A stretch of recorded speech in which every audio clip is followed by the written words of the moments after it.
Welcome back. My name is Estee, and I make handmade journals for grieving people. This is I'm going to try to keep it short, okay?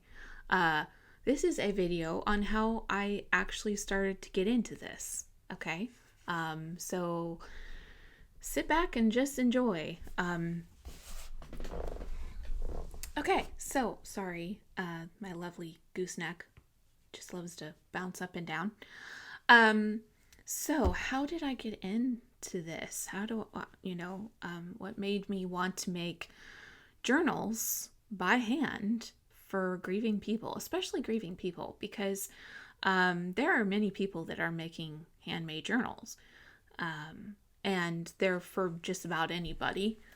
But why in particular grieving people? Okay, so first off, 3 years ago, my son Jacob died, and he was quadriplegic and nonverbal, meaning that he was either bedbound or in a wheelchair. I'm sorry, y'all. Like, my hair is driving me up the wall.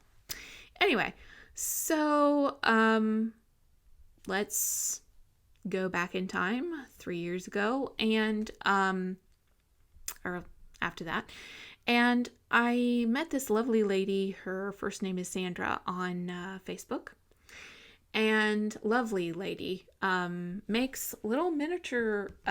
She makes little miniature journals like this right here, literally that small, but her journals are made with a cover that is either real copper. I just threw my little miniature journal on the floor. There's a lovely blooper for you. Okay? Yeah. Okay, now. So, they're made with either real copper or silver.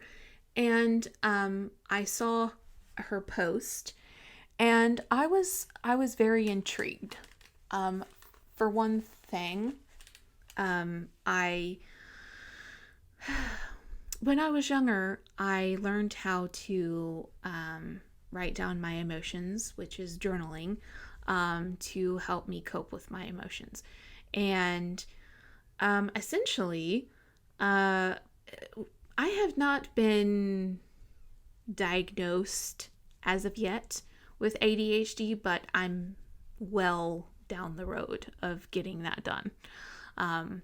Just the other day, I was getting an assessment. But anyway, so a little bit of information about the neurodivergent ADHD people out there. Those people, what they do, and this is one of the reasons why I think that I have it, is that they have those emotions and they internalize them, okay? Which essentially means that we struggle letting those emotions out. I'm not saying we don't cry, okay? Because we do, but we struggle handling them correctly. Let's just put it that way.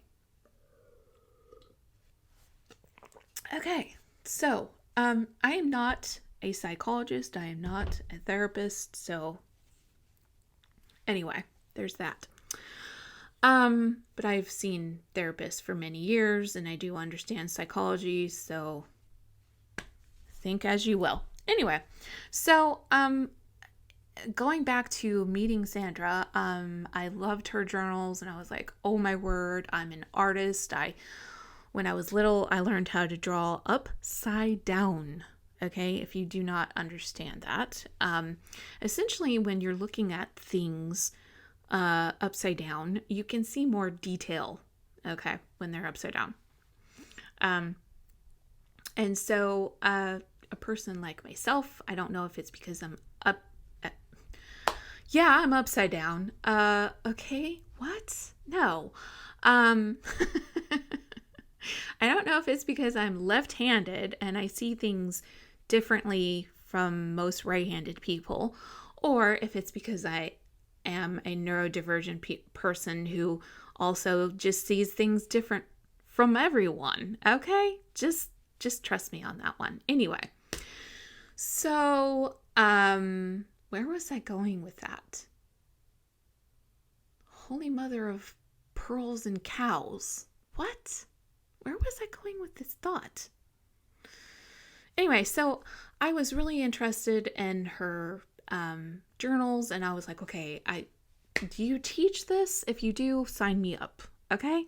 Not that we have a lot of money, but I need to find something that I can throw myself into, because when you're a mother and you lose your child, you lose an awful lot of yourself. Because first of all, we as mothers, or women, should I say, we put everything, our breathing, our thoughts, our everything into what we do every single day. And so you double that when your child has special needs.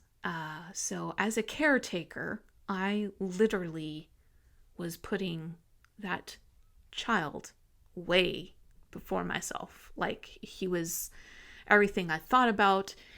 He was my motivation. He was my inspiration. He was everything. Okay. He's the reason why I got up in the morning. I mean, not that I didn't love my husband, obviously, but he was crying at 3 a.m. in the morning, and obviously I had to get up and go see what was wrong with him.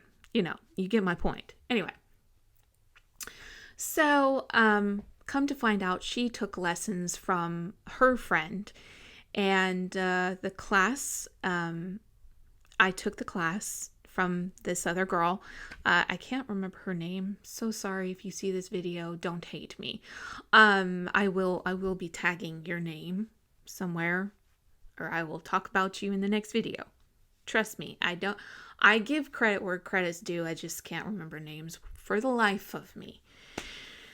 So I took the class. I learned how to make 3x3 journals that were done with a Coptic stitch, single sheets. Okay, you do not have like signatures. These are single sheets. Each piece of paper has its own individual lovely stitch. Okay. So, I learned how to do that. It was more than just fun. Something clicked inside of my brain, and in my heart. And I was like, okay, this is what I'm meant to do. I am meant to make and create journals. It